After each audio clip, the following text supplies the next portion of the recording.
All right, we gotta talk about one goal games. We went from multi-goal score lines and multi-goal games, and now we gotta talk about some narrow wins and some narrow score lines. Let's go with Kansas City Current versus Gotham FC. We gotta go through a 1-0 win in this one. The game winner coming in the 84th minute. Lisa, you win with KC. You said they're gonna get the win. I did. You went with a draw though. So throughout this match, watching it, I'm like, well, it could be This that. close. You were so close because you're right. This goal coming very, very late in this game. Th- I liked this game between these two sides, frankly, because we got to see some trades happen between Racing Yep. Louisville and Kansas City, and ultimately CC Kaiser getting the start for Kansas City, which was a lot of fun to see.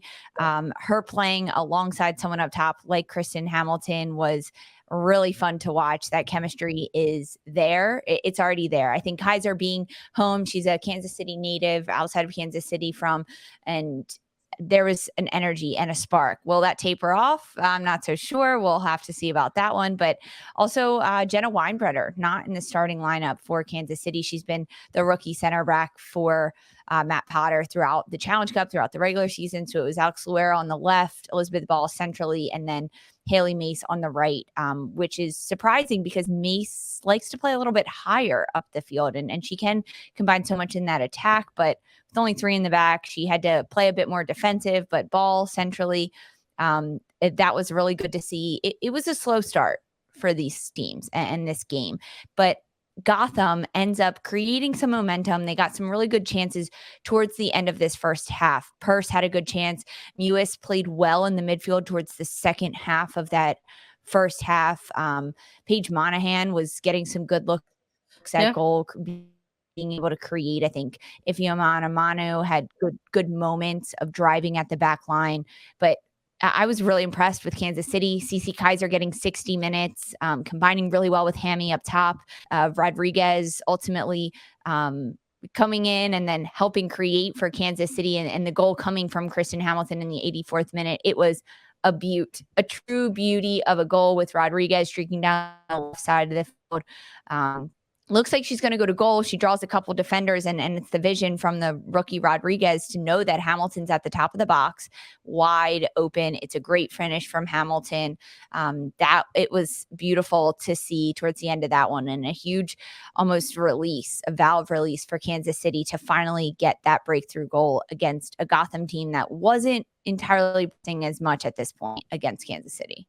I absolutely loved the build up to that goal for Kansas City Current. I look, it came late in the game. It came in the 84th minute. It broke my chances of getting the draw right for my pick on this one, but I didn't care about any of that because I loved this beautiful build up to this goal. Rodriguez to who else at this point? Kristen Hamilton for Kansas City Current. I'm really just I would like to see a Kansas City sort of be able to string together maybe some multi-goal games here. But listen, a win is a win. It's tough to come by in this league, and I think getting it at home against a Gotham FC side that has had some struggles, I think maybe there's going to still be some work to do for the current side here. I think if you're looking at how you got this win, perhaps maybe you're also looking at a little bit at the opposition that you got it against. I don't know, Lisa. It's tough. We've been coming on week after week after week when we're sort of having to take a look at some of these games, and especially the ones in which Gotham FC are involved in. We're just it's another game where you're just kind of looking at and saying, I guess back to the drawing board in this one. Just tough. I think again you mentioned the sequence with Paige Monahan. Again, good build up there, some good thing, but we're just not seeing the end product here for this team. We're not seeing the end result, which is the breakthrough on goal for this team. And also just when you're having a game like this, I was stuck when I made my pick on this. I'm like, I'm really going back and forth. I think it's probably going to be a draw, but I also would have been like fine if Gotham would have got. Well, I would have been fine if either of the teams here would have got a win, would have gotten or walked away with a win in this one. But it just didn't pan out that way. I think for Gotham, it's not. I don't. I'm not gonna sit here and say it's for lack of effort, but something is just not clicking at the moment. While we've heard a lot at the start of this season about, teams that are getting their runs out there, their legs under them. And something that's been tossed around about a lot is the concept that you're also establishing your team identities in these early phases Mhm. of the season. And I don't know if you can look at a Gotham FC side right now and sort of see at least threads or trends of what the team identity is on the pitch. Anyway, so and I just am a little curious as to maybe this is one of the teams as we're looking at the month of June, because we're going to be looking at an international window here pretty soon. I'm wondering if maybe this is one of the teams that needs a break a little bit. And I'm even though they're a team that Yeah. are going to have multiple games in hand towards the second half of the season, I'm not saying maybe a break for fatigue purposes or rest purposes or anything like that, but maybe you just need a reset for a second. Maybe you just need a check in, a reset, and get back together. Maybe players like a Mewis or a Purse or whoever on Gotham could possibly get called into upcoming friendlies or the W Championship. Maybe an additional boost that way in a different environment could sort of re-energize things. I just I ask you this all the time after we get a Gotham FC result, whether it's a win, draw, or loss. I'm like, Lisa, do we have more answers for this Gotham FC side? And it's always, no, not this week. Yeah, that's such a tough question because what we're seeing from Gotham is a consistency in their inability to And create their a goals. consistency in their inconsistency? Is that what you Frankly, yes. okay. Yes. So I'm looking for a big change to Yeah. happen, right? Like there's got to be a shakeup that happens at Gotham for them to turn this around because there is consistency in their inability to score and to produce goals. So now it becomes a question of looking within the team and saying, what can we shake up? Can we bring in a different player on an international spot? Add a pure striker to the front line, add someone different, look to get trades, maybe in the midfield, switch things up. I'm not entirely sure what needs to happen there. And maybe that's a conversation within the Yeah. coaching staff, leaning on someone that isn't the head coach or first assistant, someone a little bit farther down the line and saying, hey, what do you think we should do? Because those are sometimes the people that have the best ideas, but aren't always willing and able to speak up. But with Gotham, it's painful. They need to come along with it a little bit more. I think Anamano has moments and spurts, but there's not a lot of consistency there with her. No, that's what's lacking, and the connection between the midfield to. Oh,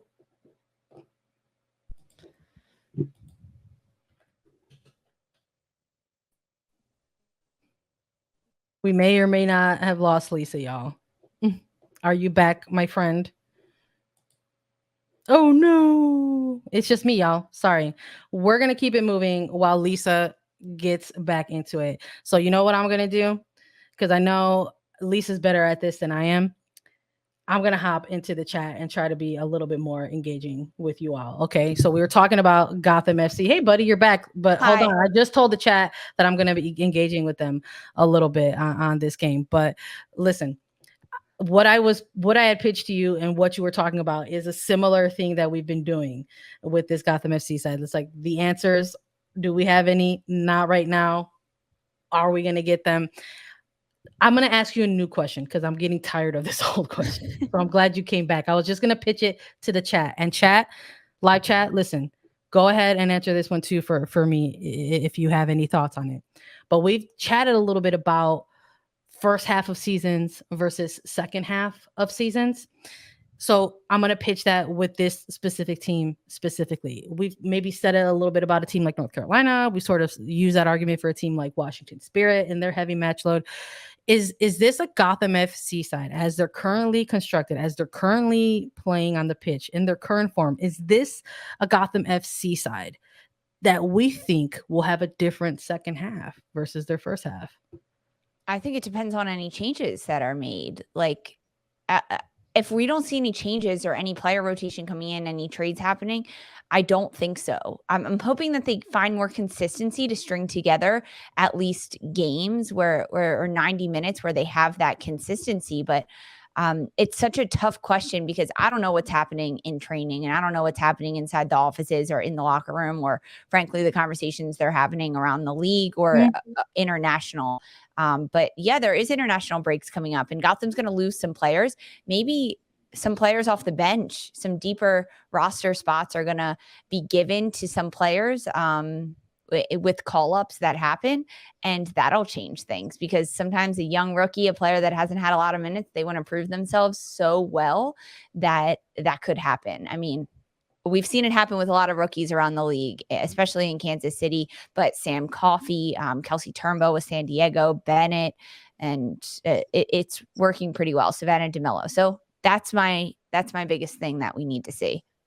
I'm into it. I love that the like I said, I was gonna pitch this to the chat, but then you came back right at the right time. I'm sorry. So to everybody, but I'm loving that everybody's like kind of giving their thoughts about it as well. And I don't think I think is it still early in the season? I guess technically, right? But I think there's 22 games this season, and I think once you start inching a little bit closer and closer to maybe that 10 game mark, that 11 game mark, that's technically, that might be like your halfway point. So this is the Gotham FC side that is, again, they're going to have a number of games in hand towards this second half of the season. They've only got 6 matches under their belt right now. So maybe there's still some time right now. This is, again, that's why I brought up the international break. Maybe it's just sort of, you think of the international break and the team, like maybe the Spirit might embrace that, or other teams across the league might embrace that. But I'm even thinking just like a mental reset for the team. So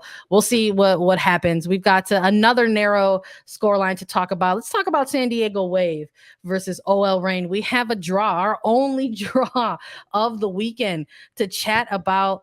We had 1-1 for the final scoreline between the Wave and the Reign. We've got Alex Morgan, Jessica Fishlock getting the goals in this one. Lisa, Wave.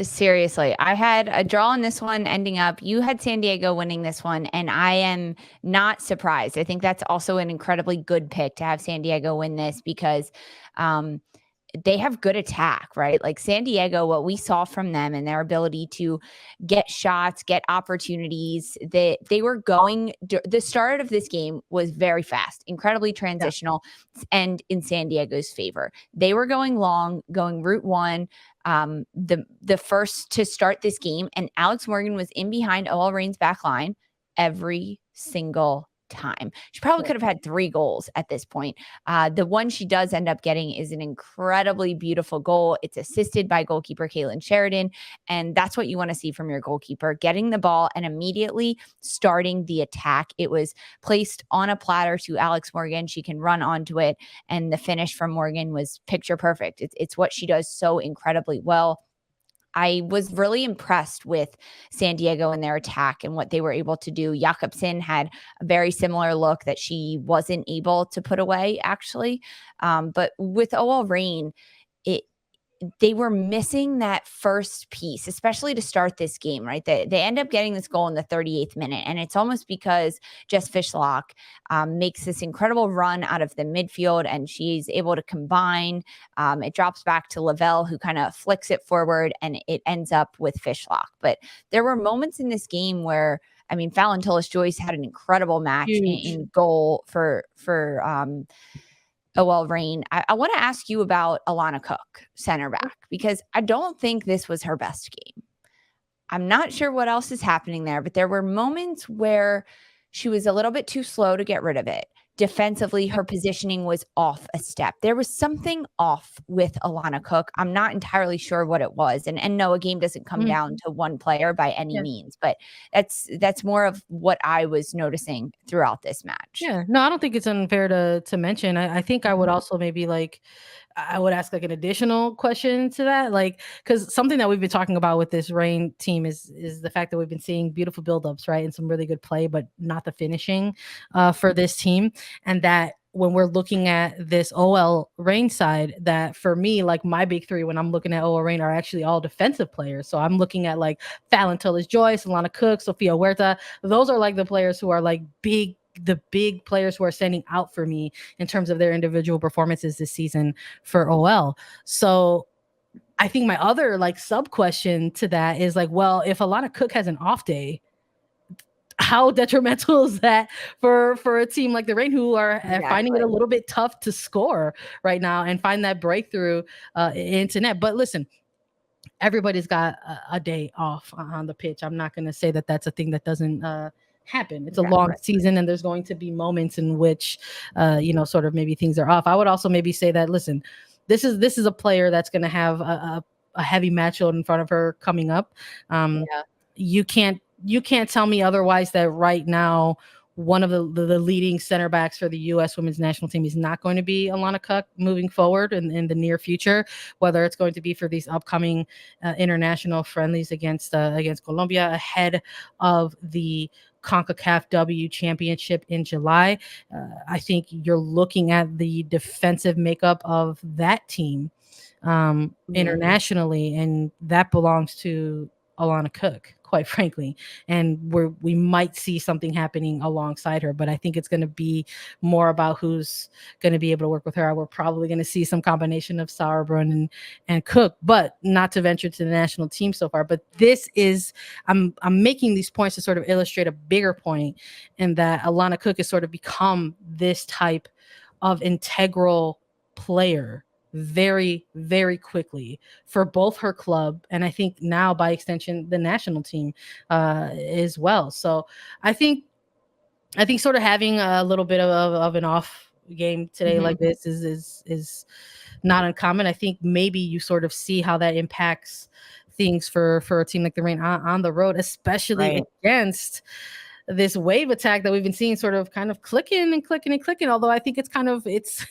it's a little bit funny to me that this lone goal for the Wave didn't come by way of some type of dynamic buildup between the midfield connecting to their strikers. Oh, no. It was Kaylin Sheridan quarterbacking this all the way to Alex Morgan. And so it's just kind of, I loved it. So I was like, is this the type of game that it's going to be? And that is a goal that came early. It came in the opening 10 minutes of this match. Was that perhaps a moment that maybe kind of rattled the back line? I think it was. I mean, it has to, on such a great ball in over the top like that, especially when Morgan had done it 3 or 4 times before and they had been safe, whether Fallon Tillis-Joyce had saved it or a center back was able to get rid of it or it was a mishit by Morgan. But this one was so great. Actually, I texted Jill Loyden, who former national team goalkeeper, and she trains a lot of goalkeepers in the NWSL. And I was like, how about that Sheridan assist? And she just was so excited about it. She said it was wild, and it was really, really impressive to see.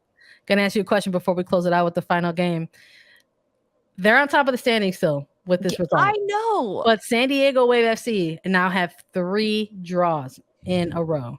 It's a new month. It's June. Have they cooled off? I don't know. This is so hard. I mean, we have our preview that we'll do later in this week, but the next game that San Diego plays is against Gotham. I think San Diego is going to get back on the winning side of things when they play a team like Gotham. So I think their cool-off period was 3 draws.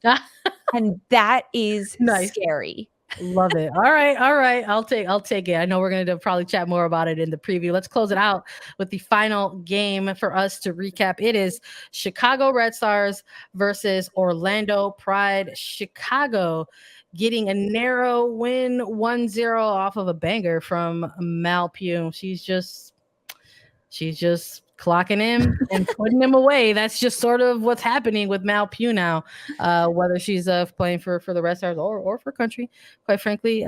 But again, I think maybe a game that we could talk about in a way that kind of had very curious momentum shifts, I think, Yeah, I in mean, it this one. starts with the lineups, Yeah. honestly. No Sydney Leroux for Orlando Pride, which definitely hurts them. Mary McLeod in goal, which brings that consistency with Jonsdottir in the midfield. James getting a start up top, but also Abby Kim and Doyle getting starts. That was a bit surprising to see from Orlando. And this was a game for Orlando that now they had an interim or acting head coach for this month after Amanda Cromwell has been put on administrative leave for this month. And that's when you see a bit of player rotation and differences in personnel, because you have someone else and not even the first assistant taking over and saying, this is what I've seen in training. And this is it kind of how everything has been going. And that's what I was excited to watch with this Orlando side, the rotation and seeing these different players. I was very impressed with Abby Kim. I mean, nothing too creative coming from her, but that's what worked really well. That I think she played well alongside Darian Jenkins. I think that the growth that we can see from Abby Kim is there, right? She's got a great foundation for soccer, and we were able to kind of explore that a little bit. And then starting lineups for Chicago, Bianca St. George back in. She was out with illness for a bit for Chicago, missed a couple games, but she's back and making an impact, right? She's the one that picked off this pass by Orlando and was able to start this quick transition for Mallory Pugh to get that goal. Yeah. I don't think St. George gets awarded with the assist for this one. Maybe she does, and I'm just wrong Yeah, with it. I'm She actually does get a on the site right now, and it looks like she is officially accredited with that, which I'm okay. glad because it just Me sort of too. feels like, I mean, they did the same thing when they previously played Orlando in that Mhm. wild 4-2 scoreline. Mallory Pugh coming into the second half, and the two of them immediately leaking up for a goal, and kind of a similar scenario in this match, just getting the starts together and immediately linking up for a breakthrough goal in the opening 10 minutes of this game. And it sort of felt like Chicago, despite being on the shorter rest, they were the team that didn't travel. They were hosting this game. It wasn't as if they were going from, Tuesday or a Wednesday to a Friday. They were going from a Wednesday to a Sunday game. So maybe a little bit of different energy, but you could tell this team absolutely hit a certain moment of fatigue in the game because of their match heavy schedule that they are currently on at the moment. But I really do think that part of the shift in momentum in this match was 100% due to Kayla Sharples exiting the game with an Oh, injury for the Chicago Red Stars. You're talking about a very early moment of having to make a substitution if you're the Chicago Red Stars, and at this point, Chicago, for me watching this game, had a ton of the momentum in this game, and we're mostly dictating the tempo at this point. And then to have this player exit, I think it was a huge loss for this team. And I think my initial reaction to it on something like Twitter was, I always think of neutrals, when maybe watching some of these games that happen to have these overlapping kickoffs, that maybe they jump in and out to games. And I just was looking at this, and it was tough to see a player like that come off, because for people who aren't, super closely following a team like the Red mhm. Stars, Kayla Sharple was having to this point a very underrated, under the radar type of, kind of career season so far. And I don't think people realize that Chicago's system right now is working. Their formation that they are rolling out with week in, week out, no matter who they plug in, is working. Even in maybe some of their losses or even in some of their draws, you still see these very competitive games from the Red Stars. And a big part of that is because they decided to roll out with this three back because they had somebody like a Tierna Davidson in their arsenal. And then she went Exactly. out with an injury, and they kept the system because they had somebody like a Kayla Sharple able to plug in. And you can very, very quickly see that the team struggled in her absence to kind of regain some of that momentum. You're talking about going into the halftime with this narrow lead, leading leading the game at this point in shots, was 6-2 from Chicago compared to Orlando. But then you're talking about a second half in which like you said, at least Abby Kim, just finding waves of momentum, and Orlando playing themselves into the game, kind of leveling things out, getting more shots, leveling things out. This game closed out with 10 shots to 9 shots, Chicago compared to Orlando. Only one attempt on target. I think maybe that was part of the, to the part of the problem. I think for Orlando, unable to go ahead and get that equalizer. I think having somebody like Alyssa Nair sort of helps calm down a back line in a Yes. very chaotic moment like that. But you can absolutely see the fatigue, a clock kind of set in for some of these players. Pugh, DiBernardo, looking just kind of just because of a lot of the minutes that they have been playing lately. So I think a big win for Chicago in terms of being able to hang on, despite losing a pretty big piece in that Yeah, I agree. they have. So, I but agree. undefeated at home, this Chicago Red Stars team, and undefeated in their last 6 games, and right behind San Diego in the standings right now, 15.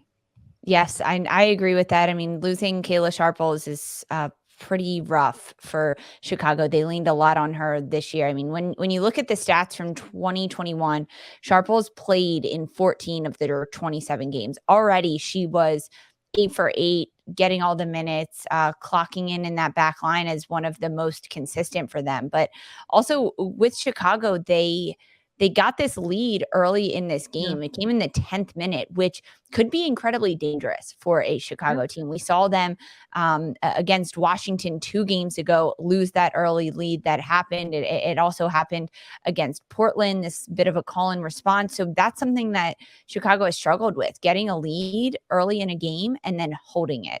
So the fact that they were able that they lost their central defender, their head center back, and they were still able to keep that shutout says a lot about how the team feels about Kayla Sharples, and in one of those moments of let's rise up and let's keep this clean sheet for her, and also the ability for players around Sharples to step in and to be able to say that we can do this. With Kowalski ultimately came on, but it was sliding around for Chicago and having different players in the central back. But it says a lot about the team and the depth of this team and kind of what they can do for each other. But a huge win for Chicago ultimately to close out this conversation and to close out the weekend.